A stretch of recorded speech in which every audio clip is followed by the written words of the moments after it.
والسلام على رسول الله وعلى آله وصحبه ومن والاه، أما بعد.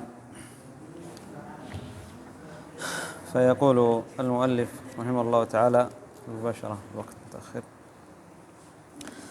قال: فصل في إثبات صفة الكلام. قال: ومن صفات الله تعالى أنه متكلم بكلام قديم يسمعه منه من شاء من خلقه. سمعه موسى عليه السلام منه من غير واسطة، وسمعه جبريل عليه السلام ومن أذن له من ملائكته ورسله. من صفات الله عز وجل أنه متكلم. وقول المؤلف رحمه الله تعالى متكلم بكلام قديم، أي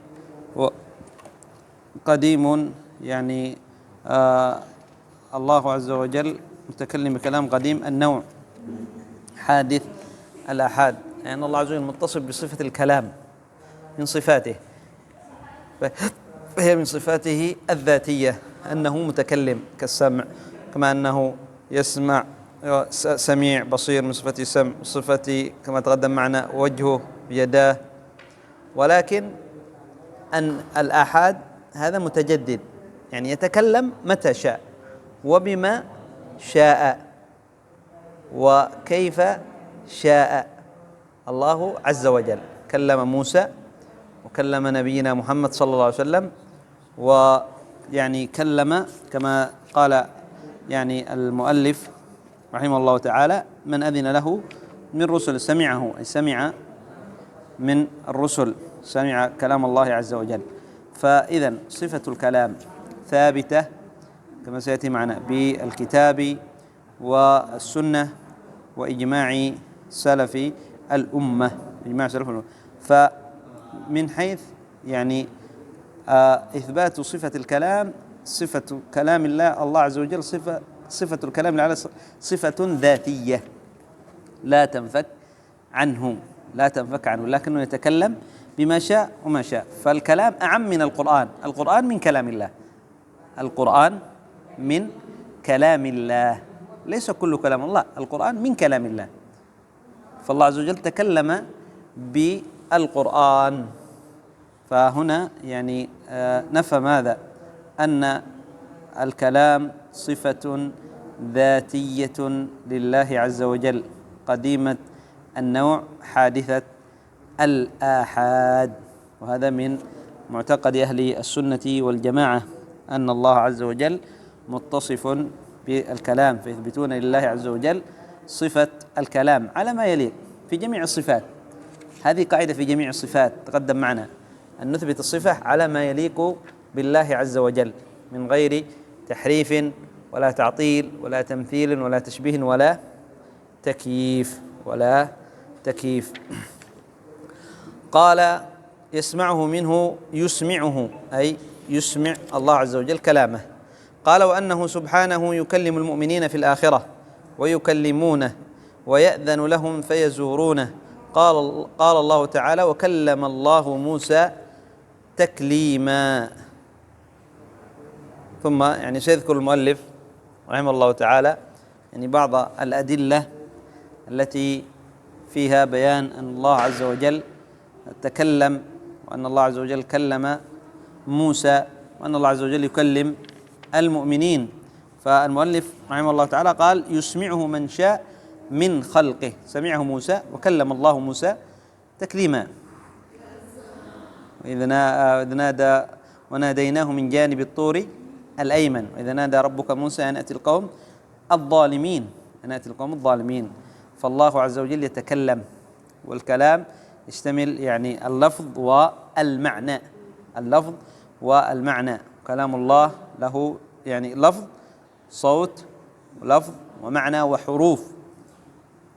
صوت، كلم الله موسى تكليما، الكلام لا يكون إلا بصوت. والكلام ويعني يتناول اللفظ والمعنى، فالكلام له لفظ والصوت، وكذلك له معنى. كذلك كلام الله عز وجل، كلام الله عز وجل. قال الشيخ الإسلام ابن تيمية رحمه الله تعالى: وعامة ما يوجد في الكتاب والسنة وكلام السلف والأئمة، بل وسائر الأمم عربهم وعجمهم، من لفظ الكلام والقول، وهذا كلام فلان أو كلام فلان، فإنه عند إطلاقه يتناول اللفظ والمعنى جميعا لشموله لهما، لللفظ الصوت وكذلك المعنى، وكذلك يعني كلام الله له حروف. والدليل قوله تعالى قال الله لموسى: إني أنا ربك. إني أنا ربك. إني حرف، أنا حرف، حروف ويعني ألفاظ، أنا ربك. فكلام الله عز وجل حروف وألفاظ، وكذلك يعني صوت، لأنه قال الله عز وجل: وناديناه. دليل وناديناه من جانب الطور، والنداء لا يكون إلا بالصوت، لا يكون إلا بالصوت. قال: وأنه سبحانه يكلم المؤمنين في الآخرة ويكلمونه. جاء من حديث أبي سعيد الخدري رضي الله عنه أن الله عز وجل يقول لأهل الجنة: يا أهل الجنة، فيقولون: لبيك ربنا وسعديك والخير في يديك، فيقول: هل رضيتم؟ فيقولون: ما لنا لا نرضي، إلى آخر الحديث.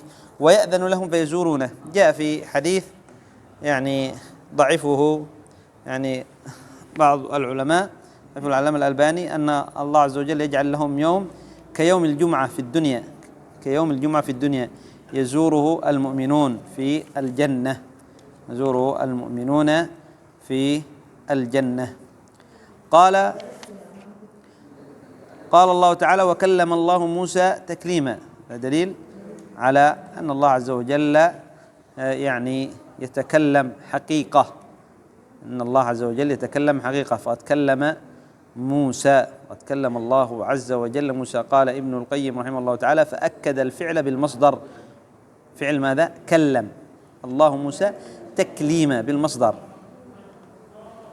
فهذا معنى الكلام المعروف. فأكد الفعل بالمصدر، ولا يصح المجاز مع التوكيد. لا يصح أن يقول هذا كلم الله، ليس معنى أن الله كلمه حقيقة، وإنما هو مجاز.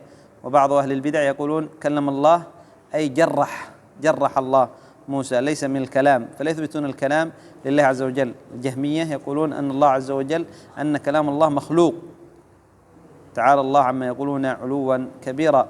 فكلام الله ليس بمخلوق، بل هو صفة من صفاته، صفة من صفاته.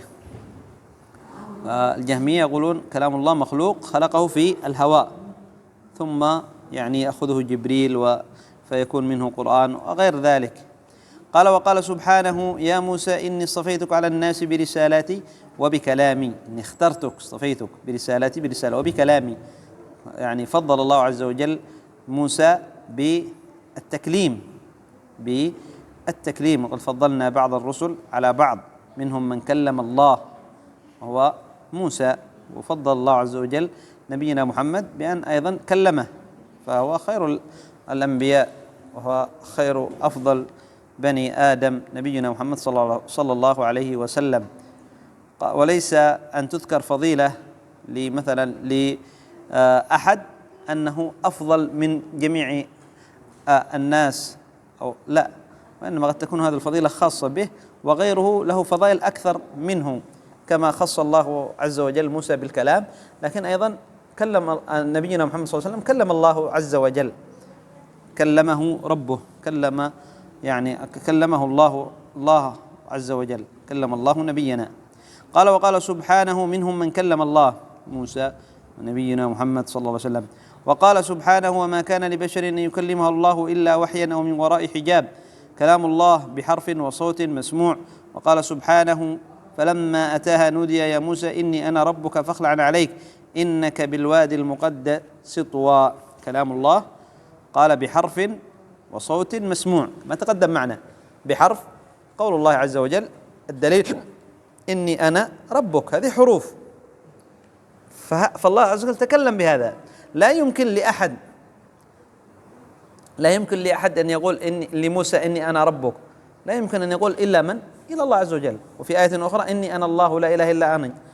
في آية يعني آية أخرى إني أنا الله لا إله إلا أنا فاعبدني وأقم الصلاة لذكري. هذه في الطور في طه في نفس يعني الصورة. فلا يمكن لأحد أن يقول لموسى إنني أنا الله. من الذي سيقول إنني أنا الله؟ هو الله عز وجل. إذن هذه حروف، فكلام الله حروف. قال كلام الله بحرف وصوت مسموع إذ نادى ربك موسى فلما أتى نودي يا موسى. من الذي ناداه؟ الله عز وجل. والنداء لا يكون إلا بصوت مسموع، لا يكون إلا بصوت مسموع. قال وقال سبحانه إنني أنا الله، هكذا صح؟ وقال سبحانه إنني أنا الله لا إله إلا أنا فاعبدني. وغير جائز أن يقول هذا أحد غير الله. وقال عبد الله بن مسعود إذا تكلم الله بالوحي سمع صوته أهل السماء. وروي ذلك عن النبي صلى الله عليه وسلم. وروى عبد الله بن أنيس عن النبي صلى الله عليه وسلم أنه قال يحشر الله الخلائق يوم القيامة عراة حفاة غرلا بهما فيناديهم بصوت يسمعه من بعد كما يسمعه من قرب أنا الملك أنا الديان. رواه الأئمة واستشهد به البخاري. وفي بعض الآثار أن موسى عليه السلام ليلة رأى النار فهالته ففزع منها فناداه ربه يا موسى فأجاب سريعا استئناسا بالصوت فقال لبيك لبيك أسمع صوتك ولا أرى مكانك فأين أنت؟ فقال إن أنا فوقك وأمامك وعن يمينك وعن شمالك. فعلم أن هذه صفة لا تنبغي إلا لله تعالى.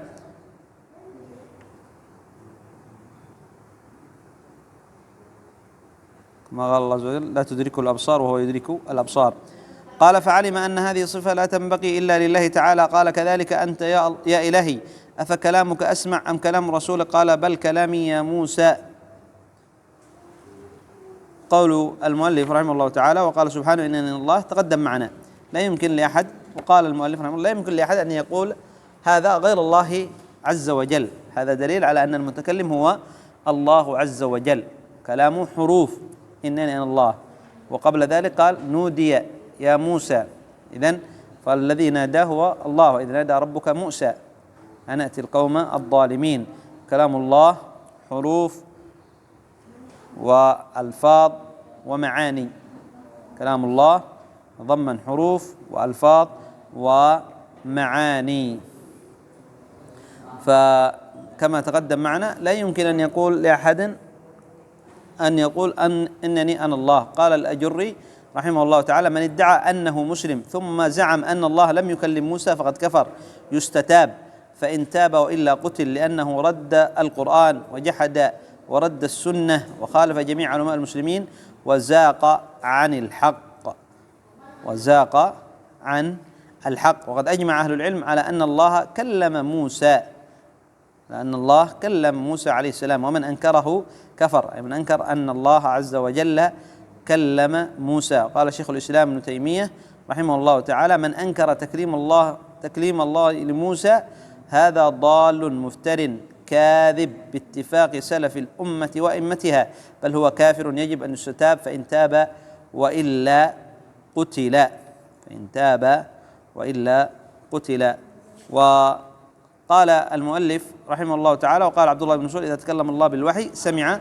هذا يعني الأثر ضعيف يعني ابن مسعود، ولكن يعني جاء حديث عن نواس بن سمعان بمثله، مثل هذا الحديث أن الله عز وجل قال النبي صلى الله عليه وسلم إن الله عز وجل يتكلم بالوحي إذا تكلم بالوحي سمع يعني معنى ذلك له صوت فخافت الملائكة فيغمى عليهم أو يغشى عليهم ثم يفيقون فيقولون ماذا يعني فإذا جبريل فيقولون ماذا قال ربنا فيقولون قال الحق وهو العلي الكبير بمعنى الحديث.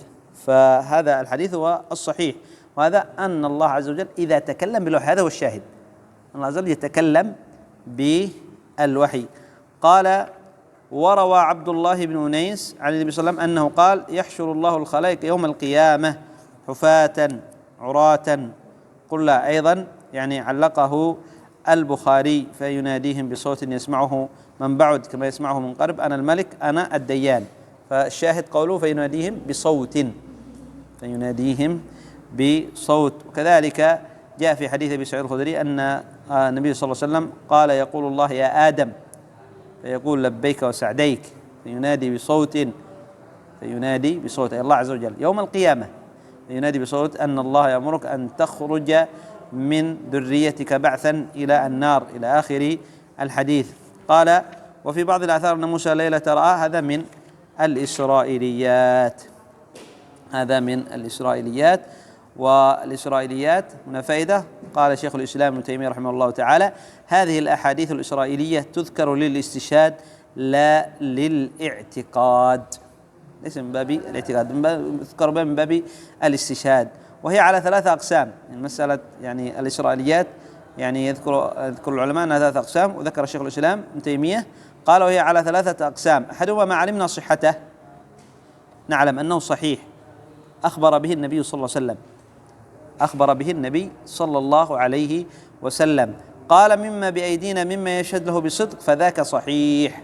إذا كان موافق لشريعتنا ما جاء عن نبينا محمد صلى الله عليه وسلم أو أخبر به النبي صلى الله عليه وسلم، كخبر ال3 نفر الذين آواهم المبيت إلى غار، هذا من الإسرائيليات، هذا قبل زمن من الإسرائيليات. أو الذي قتل 100 نفس، هذا نصدقه، نأخذ به، نصدقه، فذاك صحيح. قال والثاني ما علمنا كذبه بما عندنا مما يخالفه، أي يخالف ما جاء في شريعتنا، كان يأتي بشيء يعني يذكر أن هذا حلال، فيأتي شريعتنا تبين أنه حرام، وأن هذا كذب، ليس كان في زمن موسى حلال بل كان حرام حتى في زمن موسى، فهذا ننكره، نكذبه، لا نصدقه.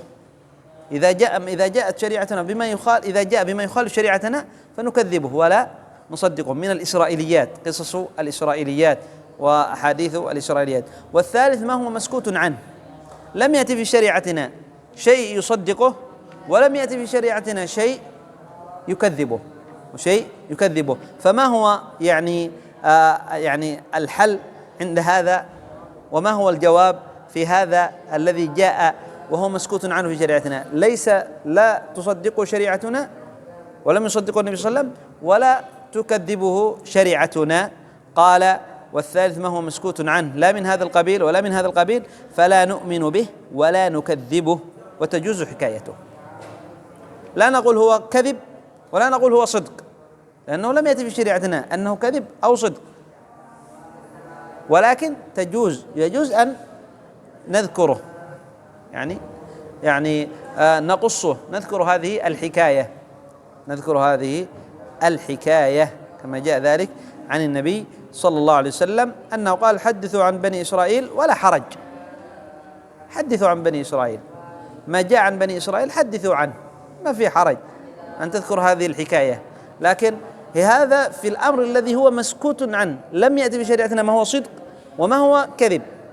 إذا ما هو صدق، إذا كان جاء في شريعتنا ما يصدقه، هذا واجب أن نصدقه، هذا صحيح. وما جاء في شريعتنا أنه كذب، هذا واجب علينا أن نرده. لكن ما لم يأتي في شريعتنا، جاء في الإسرائيليات ولم يأتي في شريعتنا أن هذا كذب أو هذا صدق، هذا يجوز لنا أن نحكيه، أن نرويه، كما قال النبي صلى الله عليه وسلم حدثوا عن بني إسرائيل ولا حرج. وهذا هذا هو كلام شيخ الإسلام ابن تيمية رحمه الله تعالى. طيب، نكتفي بهذا القدر إلى هنا. سبحانك اللهم وبحمدك، أشهد أن لا إله إلا أنت، أستغفرك وأتوب إليك.